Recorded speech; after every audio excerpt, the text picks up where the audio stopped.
সংকট কাটিয়ে বাংলাদেশের সাথে ইতিবাচক ও পারস্পরিক স্বার্থ সংশ্লিষ্ট সম্পর্ক চায় ভারত। দুই দেশের জনগণের সম্পর্ককে প্রাধান্য দিয়ে আগাবে ঢাকা দিল্লি সম্পর্ক। ব্রিফিংয়ে এসব কথা বলেছেন ভারতের পররাষ্ট্র সচিব বিক্রম মিশ্রি।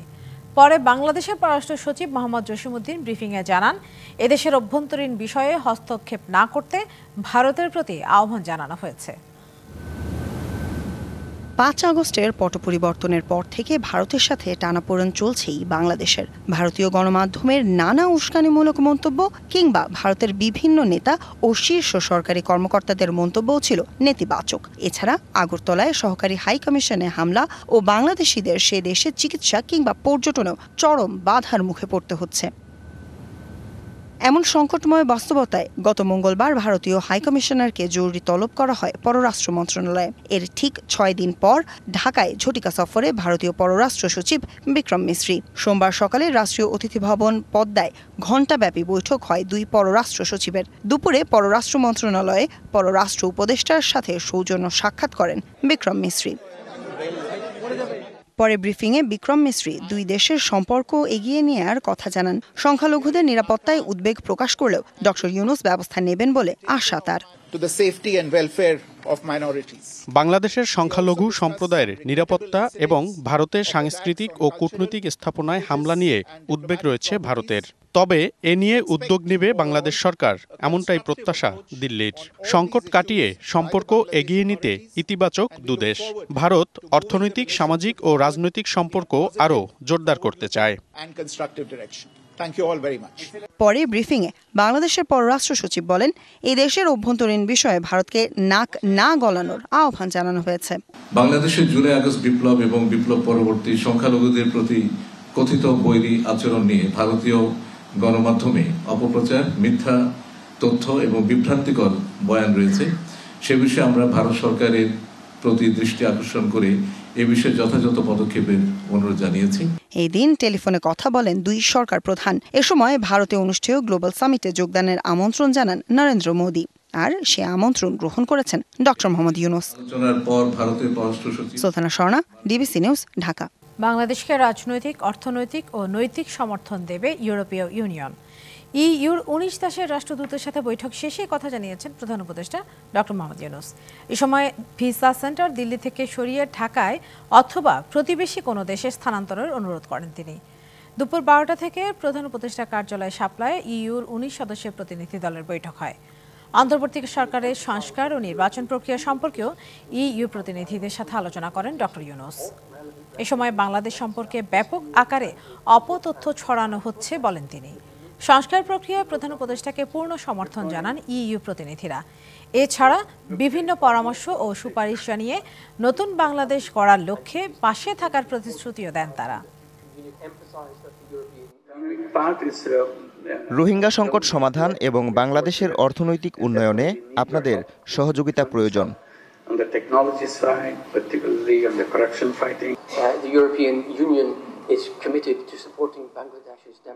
ইউরোপীয় ইউনিয়ন বাংলাদেশকে সর্বদা সহায়তা করতে অঙ্গীকারবদ্ধ। ভারতীয় আগ্রাসনের প্রতিবাদে ১১ই ডিসেম্বর ঢাকা থেকে আগরতলা অভিমুখে আখাউড়া সীমান্ত পর্যন্ত লং মার্চের ঘোষণা দিয়েছে বিএনপির ৩ সহযোগী সংগঠন, জাতীয়তাবাদী যুব, স্বেচ্ছাসেবক ও ছাত্রদল। হাসিনা মুক্ত বাংলাদেশে ভারত নানা ষড়যন্ত্র করে সুযোগ নেওয়ার চেষ্টা করছে দাবি করেছেন দলটির স্থায়ী কমিটির সদস্য গয়েশ্বরচন্দ্র রায়। সকালে বিএনপির নয়াপল্টন কার্যালয়ে বিএনপির ৩ সহযোগী সংগঠন, ছাত্রদল, যুবদল ও স্বেচ্ছাসেবক দলের সংবাদ সম্মেলন। চটুল মন্তব্য করে নিজেকে জাহির করার চেষ্টা করছেন। সংবাদ সম্মেলনে সম্প্রতি আগরতলায় বাংলাদেশের উপহাই কমিশনে হামলা, দেশটির গণমাধ্যমে বাংলাদেশ নিয়ে কল্পিত সংখ্যালঘু নির্যাতনের মিথ্যা অপপ্রচার সহ ভারতীয় আগ্রাসনের বিভিন্ন ঘটনা তুলে ধরা হয়। প্রতিবাদে ঘোষণা করা হয় ১১ই ডিসেম্বর আগরতলা অভিমুখে লং মার্চের। ভারতের হাই কমিশনে বাংলাদেশের দূতাবাসে হামলা, পতাকার অবমাননা, ভারতের মিডিয়ায় বাংলাদেশের বিরুদ্ধে চলমান তথ্য সন্ত্রাস এবং বাংলাদেশের অভ্যন্তরীণ বিষয়ে অযাচিত হস্তক্ষেপ থেকে বিরত রাখার দাবিতে ১১ই ডিসেম্বর সকাল ৮টায় পল্টন থেকে জমায়েত হয়ে আমরা এখান থেকে আমাদের লং মার্চ, শান্তিপূর্ণ লং মার্চ আমরা ইনশাল্লাহ আগরতলা অভিমুখে আখাউড়া সীমান্ত পর্যন্ত আমরা যাব। এদিকে জাতীয় প্রেস ক্লাবে এক আলোচনা সভায় কথা বলেন বিএনপি স্থায়ী কমিটির সদস্য গয়েশ্বরচন্দ্র রায়। অভিযোগ করেন, হাসিনা মুক্ত বাংলাদেশের নানা ষড়যন্ত্র করে সুযোগ নেওয়ার চেষ্টা করছে ভারত। ভিসা এলসি বন্ধ করায় সম্পর্কের টানাপোড়েনে দেশটির জন্য বড় ধরনের ক্ষতির কারণ হতে পারে বলে আশঙ্কা করেন তিনি। ভারত ভিসা বন্ধ করছে, এটা স্বাধীন দেশ হিসেবে আমাদের আত্মসম্মানে লাগে, কিন্তু ভারত যদি অনাধিকারের জন্য এই ভিসাটা বন্ধ রাখে তাহলে ভারতে দুর্ভিক্ষ দেখা দিবে, সব জায়গায় ধর্মঘট হবে, ডাক্তাররা অনশন করবে। সাম্প্রদায়িকতার ব্যাপারে বাংলাদেশ এখনো একটা ভালো অবস্থানে আছে।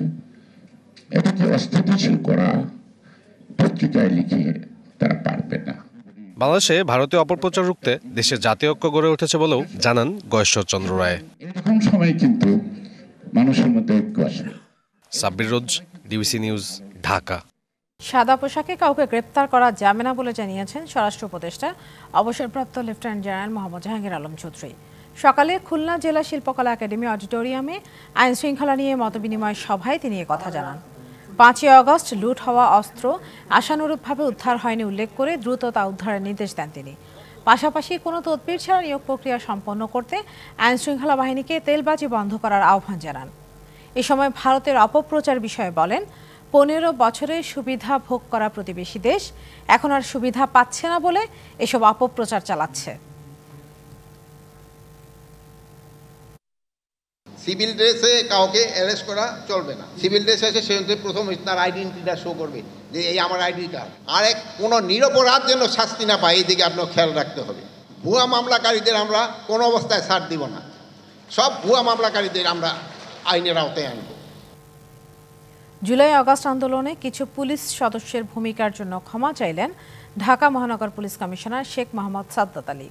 জানান, 15 বছরে আওয়ামী লীগ সরকার 80 থেকে 90 হাজার পুলিশকে চাকরিবিধি লঙ্ঘন করে দলীয়ভাবে নিয়োগ দেয়। বাদী বা তদন্তকারী কর্মকর্তা কেউ মামলা নিয়ে বাণিজ্য করলে ব্যবস্থা নেওয়ার হুঁশিয়ারি দেন ডিএমপি কমিশনার। সোমবার সকালে ডিএমপি মিডিয়া সেন্টারে সংবাদ সম্মেলন করেন ঢাকা মহানগর পুলিশ প্রধান শেখ সাজ্জাদ আলী। দাবি করেন, নিউইয়র্কের চাইতে ঢাকার আইনশৃঙ্খলা পরিস্থিতি ভালো। গণ অভ্যুত্থান কেন্দ্রিক মামলায় গণ আসামি থাকলেও সবাইকে গ্রেফতার করা হবে না, আর মামলা দিয়ে বাণিজ্যের বিষয়েও হুঁশিয়ারি দেন ডিএমপি কমিশনার। আর জিডি হলে 1 থেকে 2 ঘন্টার মধ্যে তা তদন্ত করার নির্দেশও দেন তিনি। 10 থেকে 15 দিনের ভিতরে এটা আমি কার্যকরী করব। সেটা হলো যে জিডি হওয়ার 1 ঘন্টা পরে বাইসাইকেল হোক আর মোটর বাইকে হোক আমার পুলিশ অফিসার আপনার কাছে যে বলবে যে কি ঘটনা হয়েছে। আমার কাছে রিপোর্ট আসতেছে আমার লোকেরাও আবার এই যে আসামি 200 তাদের থেকে নানা ধরনের বখরা আদায়ের চেষ্টা করতেছে। উভয়ের বিরুদ্ধে ব্যবস্থা, এবং আপনারা খবর নেন একজনের বিরুদ্ধে অলরেডি আমি ব্যবস্থা নিছি। ছাত্র জনতার জুলাই আগস্টের আন্দোলনের সময় কিছু পুলিশের ভূমিকা নিয়ে দুঃখ প্রকাশ করেন, ক্ষমা চান ঢাকা মহানগর পুলিশ প্রধান। গত 15 বছরের যে রিক্রুটমেন্ট হয়েছে, নিয়োগপত্র দেওয়ার আগে নানাভাবে স্ক্রুটিনি করা হয়েছে। স্ক্রুটিনি করে উনি বা সে কোন দলের লোক, তার বাবা কোন দলের লোক, তার দাদা কোন দলের লোক, এইরূপভাবে গত 15 বছরে আমরা রাত্রি যদি আপনারা হিসাব করেন 80 থেকে 90 হাজার এইরূপভাবে রিক্রুটেড।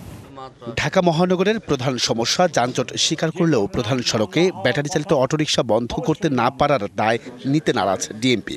বলেন, এই রিকশা নিয়ন্ত্রণ করতে না পারলে অচল হয়ে পড়বে শহর।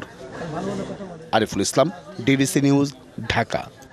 ক্ষমতাচ্যুত শেখ হাসিনার দাসে পরিণত হয়েছিল বিচার বিভাগ ও দুদক, এমন মন্তব্য করেছেন আইন উপদেষ্টা ডক্টর আসিফ নজরুল। দুদকের আয়োজনে আন্তর্জাতিক দুর্নীতি বিরোধী দিবস অনুষ্ঠানে তিনি বলেন, শেখ হাসিনার সময়ে দুদক ছিল, আদালত ছিল, কিন্তু বিচার হয়নি। বিচার হয়েছে শুধু বেগম খালেদা জিয়ার। দুদক সংস্কার কমিশনের প্রধান টিআইবির নির্বাহী পরিচালক ডক্টর ইফতেখারুজ্জামান বলেন, সময় হয়েছে দুদককে ঢেলে সাজানোর।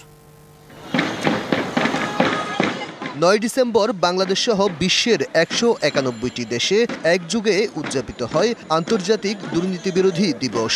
এবারের প্রতিপাদ্য দুর্নীতির বিরুদ্ধে তারুণ্যের একতা, গড়বে আগামীর শুদ্ধতা। 7 সকালে দুদকের সদর দপ্তরে পতাকা উত্তোলন ও বেলুন উড়িয়ে দিবসের উদ্বোধন করা হয়। এ সময় দুদক সচিব বলেন, জুলাই আন্দোলনের চেতনায় দুদক প্রতিশ্রুতিবদ্ধ। জুলাইয়ের গণ অভ্যুত্থানের চেতনাকে ধারণ করে তরুণ সমাজকে সাথে নিয়ে দুর্নীতিমুক্ত বাংলাদেশ গঠনে আমরা দৃঢ় প্রতিজ্ঞ। এরপর দুদকের আয়োজনে কাকরাইলের ডিপ্লোমা ইঞ্জিনিয়ার্স ইনস্টিটিউটে আলোচনা সভার আয়োজন করা হয়। এতে দুদক সংস্কার কমিশনের প্রধান ও টিআইবির নির্বাহী পরিচালক বলেন, বিগত সময়ে কর্তৃত্ববাদ চেপে বসেছিল দুদকে। কমিশন ছিল সরকারের আজ্ঞাবহ। দুর্নীতি দমন কমিশন দেশের দুর্নীতি নিয়ন্ত্রণ করবে। এই প্রতিষ্ঠানে যারা নিযুক্ত হন, হোক না রাজনৈতিক দলীয় রাজনৈতিক বিবেচনায় নিযুক্ত হয়েছেন, কিন্তু আপনি যে মুহূর্তে দুদকের চেয়ারম্যান হয়েছেন, দুদকের একজন কর্মী হয়েছেন, আপনার মনে এই বোধটা কেন জন্মায় নাই যে আমার দায়িত্ব হচ্ছে দুর্নীতি নিয়ন্ত্রণ করা? আপনি কেন দুর্নীতি সহায়ক ভূমিকা পালন করবেন?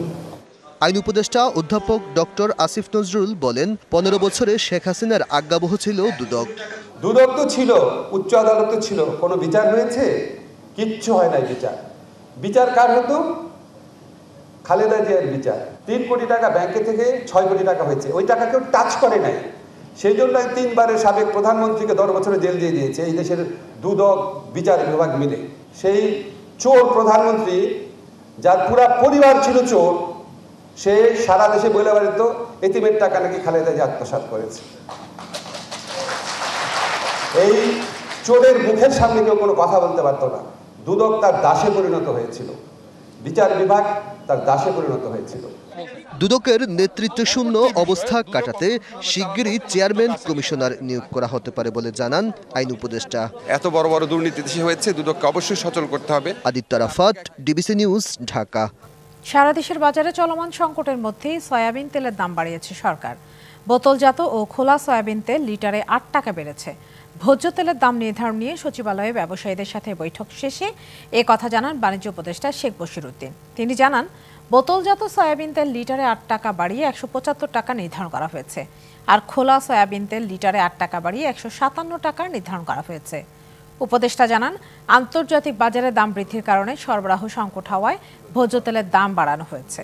তিনি আরও জানান, বাজারে তেলের সরবরাহের ঘাটতি থাকলেও মজুতের ঘাটতি নেই।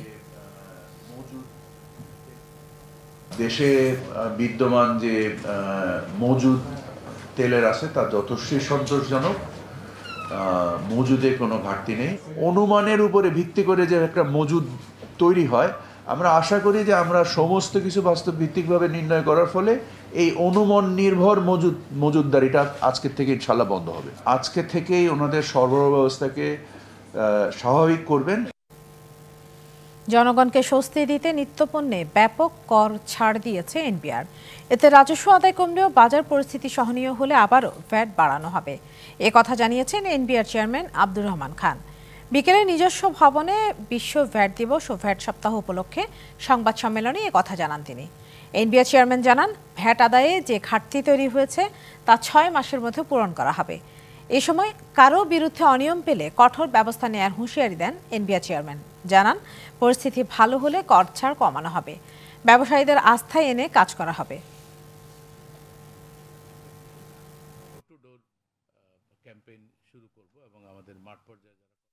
আমরা ব্যাপক ছাড় দিয়েছি, তারপরেও ব্যবসায়ী নেতৃবৃন্দের বক্তব্য হচ্ছে আন্তর্জাতিক বাজারে দাম বেড়ে গেছে অনেক, সে কারণে ওনারা আগের প্রাইসে পণ্য সরবরাহ করছেন না। আমরা যে ডিউটি মাফ করে দিলাম, তারপরে ওনারা বলছেন যে এর দাম যেটা আমরা বাণিজ্য মন্ত্রণালয় যেটা ঠিক করে দেওয়া হয়েছে সেটা কম। আবারও দূষণের শীর্ষে ঢাকার বাতাস।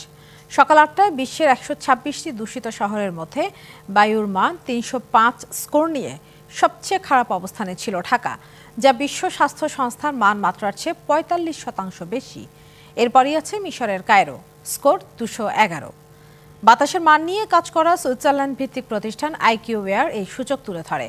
মূলত বায়ুর মান 300 পার হলেই দুর্যোগপূর্ণ হিসেবে অভিহিত করা হয়।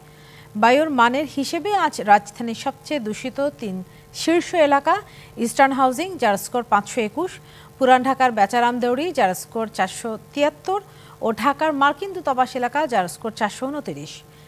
গেল বৃহস্পতিবারও দূষিত বায়ুর তালিকায় শীর্ষে ছিল ঢাকা।